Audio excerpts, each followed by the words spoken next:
মা কি রান্না করছো? বল তো চিন্তা খেয়েছিস কোনোদিন? এইটা তো আমি আজকেই খেয়েছি।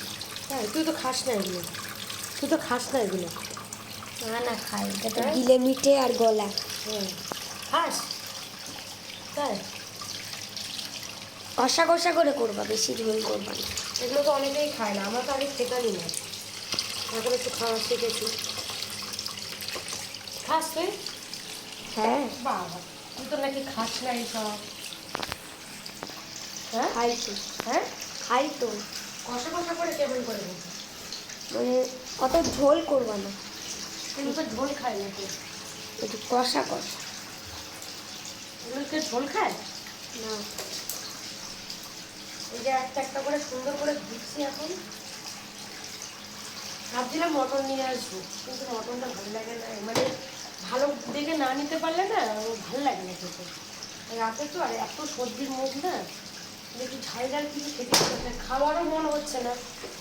তাই ভাবলাম কিনেই বাজারে গিয়ে আমি একটু গিলে মিটে নিয়ে এলো, ঝাল ঝাল করে।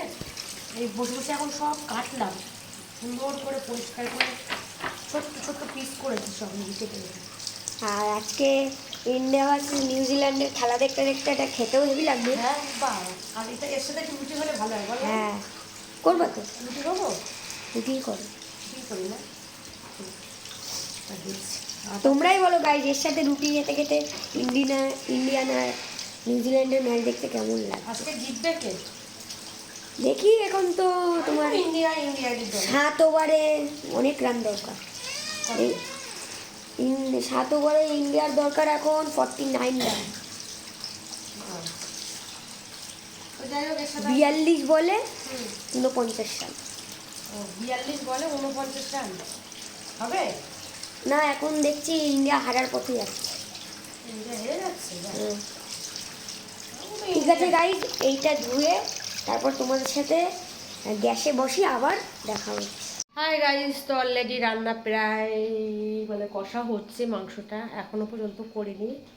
আর ভাবছি কষা মাংস দিয়ে আর রুটি হবে, তো তার জন্য আটা এনে রাখা হয়েছে। রুটিটা বেশ খাওয়া হয় না আমাদের, তো ভাবছি রুটি করব। তো দেখো সবে আমি দিলাম, এখনো হয়নি কমপ্লিট।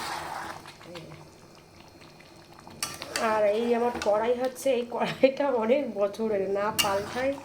যখন আমার প্রথম বিয়ে হয় তখন এই কড়াইটা কেনা, তো স্মৃতি তো আমি এবার নষ্ট করি না, ভালো লাগে না আমার। ভাঙা হোক চুরো হোক রেখে দিই। তো এই হচ্ছে সেই কড়াইটা, অনেক দিন যাবৎ পড়েছিল, তাই জন্য কিরম সাইডগুলো কিরম হয়ে গেছে, তো মাছতে মাছতে উঠবে। তো এই যে মাংসটা কষা হচ্ছে এখন, অলরেডি টাইম লাগবে। এটাকে ছোট্ট ছোট্ট করে কেটে নিয়েছি। চলো আস্তে আস্তে হোক, তারপরে বলো কষা মাংস আর রুটি কেমন হবে বলো? তো ঠিকঠাক সেই ঠান্ডা লেগেছে, আর তেমনভাবে রান্না বান্না এখন মানে করতে পারছি না, শরীরটা এতটাই বাজে, তো মনটাও ভালো নেই। তো ভাবলাম একটু এখন এই মাংস করছিলাম রাত্রিরে, নিজেই নিয়ে আসলাম গিয়ে। হাঁসির মাংস ভাবলাম মটন নিয়ে আসে, কিন্তু কি ভালো তো মটনটা না ভালো চিনি না, না অনেক সময় না মটন নিয়ে আসি কিরকম গ্যাস বেরিয়ে যায়, গন্ধ বেড়ায়। তো ওই জন্য আমি চিনি না বলে না আমি নিয়ে আসলাম না, ভালো কোনটা হবে না আমি বুঝি না। ও, তো চলো, খুব গরম আজকে। মাংসটা কষাতে দিয়েছি, আস্তে আস্তে হোক, দেখা যাক কী হচ্ছে। চলো, মাংস কষা হচ্ছে আর আমি পাখার তলায় এসে বসে আছি। মানে আমার এই সাইডটা ভীষণ যন্ত্রণা হচ্ছে, কেন জানি না। তো মাংস অলরেডি কষা হচ্ছে, তোমরা দেখো এই ঘরের লাইটটা একটু কম আছে। আমার মাংস কষা লাল লাল লাল লাল।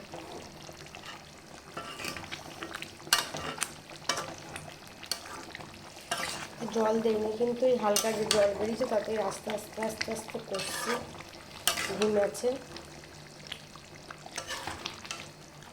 কালারটা কিন্তু খুব সুন্দরই এসছে, রাতে বোঝা যাচ্ছে না, তাই মানে কালারটা টকটক করছে।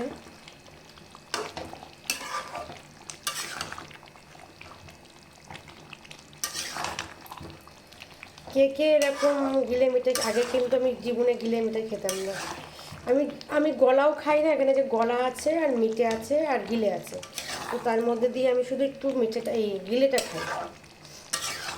তো এটা কষা কষা হবে ভাবলাম, রুটি দিয়ে খাওয়া হবে। তো ফাইনালি হয়তো রুটিও নাও হতে পারে, বলতে পারছি না, ওটা এনে রেখে দিয়েছে কেন রুটি তো আস্তে আস্তে হচ্ছে। তোমাদের রেসিপিটা কেমন লাগলো অবশ্যই কমেন্ট করবে। এরকম লাল হয়ে যাচ্ছে, ফুটছে, আমি কম আঁচে দিয়ে রেখেছি। ঠিক আছে, চলো টাটা, সবাইকে গুড নাইট। সবাই ভালো থাকবে, সুস্থ থাকবে। আর আমার মাংসটা কেমন হচ্ছে অবশ্যই কমেন্ট করবে।